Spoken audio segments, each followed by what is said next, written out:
PSL अब बदल चुका है। पॉइंट टेबल को अगर आप गौर से देखें तो आपको एक खतरनाक सच नजर आएगा। कुछ टीमें ऊपर होते हुए भी बिल्कुल महफूज नहीं और कुछ नीचे होते हुए भी खतरनाक बन चुके हैं। और यही वो वक्त होता है जहां टूर्नामेंट असल रंग दिखाता है, क्योंकि एक जीत आपको ऊपर ले जाती है और एक हार सीधा नीचे फेंक देती है। अब जरा ध्यान से देखें। लोग समझते हैं कि ऊपर वाली टीमें आराम में हैं, लेकिन हकीकत उसके बिल्कुल अक्स है। दबाव उन टीमों पर सबसे ज़्यादा होता है जो थोड़े से फ़र्क से ऊपर बैठी हुई होती हैं, क्योंकि एक गलती और सब कुछ ख़त्म। और इस वक्त यही हाल पेशावर ज़ल्मी और इस्लामाबाद यूनाइटेड का है। दोनों टीमों के पास खिलाड़ी भी हैं, तजर्बा भी है, लेकिन मसला एक ही है, अहम लम्हों में घबराहट। और अगर आपने पिछले मैच गौर से देखे हों तो आपको साफ नज़र आएगा कि जब खेल हाथ में होता है तब यही टीमें छोटी छोटी गलतियों से मैच गंवा देती हैं। गलत शॉट, कभी गलत गेंद, कभी गलत फील्डिंग, कमी और यही चीज़ें एक मजबूत टीम को कमज़ोर बना देती हैं। अब बात करते हैं उस टीम की जो खामोशी से ऊपर जा रही है, और वो है मुल्तान सुल्तान। ये टीम शोर नहीं मचा रही, ये टीम सिर्फ खेलती है, और यही चीज़ बड़ी टीम की पहचान होती है। जब बाकी टीमें दबाव में टूट रही होती हैं तो तब ये टीम अपने मंसूबे पर कायम रहती है। यही वजह है कि ये बार बार ऊपर आती है। अब आते हैं कि ऐसे खिलाड़ी पर जिसके बगैर बात मुमकिन ही नहीं हो सकती, बाबर आजम। ये वो नाम है जिस पर हर मैच के बाद बहस है कि कुछ लोग कहते हैं कि ये सुस्त खेलता है, कुछ कहते हैं कि यही टीम को संभालता है, लेकिन हकीकत ये है कि अगर ये जल्दी आउट हो जाए तो पूरी बैटिंग लाइन हिल जाती है, और अगर आखिर तक खड़ा रहे तो जीत की उम्मीद कायम रहती है। यही वजह है कि इस पर सबसे ज़्यादा दबाव होता है। अब बात करते हैं फ़खर जमान की।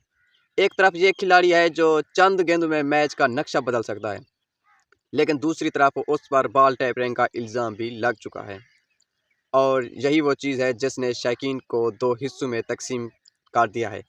कुछ कहते हैं कि ये सिर्फ दबाव का नतीजा है, कुछ कहते हैं ये टीम की कमज़ोरी है, खिलाड़ी को सही रहनुमाई ना मिली। सवाल ये है कि कोचिंग बेहतर होती तो क्या ये सूरत हाल पैदा होती? अगर टीम का निज़ाम मजबूत होता तो क्या खिलाड़ी इस हद तक जाता? ये वो सवाल हैं जिनका जवाब अभी तक नहीं मिला। और अगर फ़खर ज़मान ज़हनी दबाव से बाहर निकला तो उसका असर साफ उस पर नहीं बल्कि पूरी टीम पर पड़ेगा, क्योंकि ऐसे खिलाड़ी या तो मैच जितवाते हैं या टीम को मुश्किल में डाल देते हैं। अब आते हैं उस टीम की तरफ जिसके पास सब कुछ होने के बावजूद वो नीचे जा रही है, और वो है पिंडी की टीम। इस टीम के पास बैटिंग भी है, बॉलिंग भी, तजर्बाकार खिलाड़ी भी। ख़ास तौर पर मोहम्मद आमिर जैसे बॉलर मौजूद हैं जो किसी भी वक्त मैच का रुख बदल सकते हैं, लेकिन फिर भी ये टीम मुसलसल नीचे जा रही है। इसकी सबसे बड़ी वजह यह है कि दबाव में गलत फैसले। जब मैच हाथ में होता है तो एक गलत ओवर, एक गलत फील्डिंग या एक गलत शॉट सब कुछ बदल देता है, और वो यही लम्हात होते हैं जो बड़ी टीम को छोटा बना देते हैं। अब जो मैच आने वाले हैं वो आम मैच नहीं हैं, ये फैसला कन मुकाबला है। यहाँ या तो आगे जाएगी या बाहर हो जाएगी, कोई दूसरा मौका नहीं मिलेगा। हर गेंद अहम होगी, हर फैसला अहम होगा। किसी टीम ने पावर प्ले में गलती की तो वो पूरा मैच हार सकती है। अगर मिडल ऑर्डर में दबाव बढ़ गया तो बैटिंग लाइन टूट सकती है, और अगर आखिरी ओवर में हिम्मत हार गई तो जीत हाथ से निकल सकती है। सोचें, अगर एक बड़ी टीम हार गई तो क्या होगा? पूरी पॉइंट्स टेबल हिल जाएगी, और अगर एक कमज़ोर समझी जाने वाली टीम जीत गई तो खेल का रुख बदल जाएगा। यही वो चीज़ है जो इस टूर्नामेंट को ख़तरनाक बनाती है।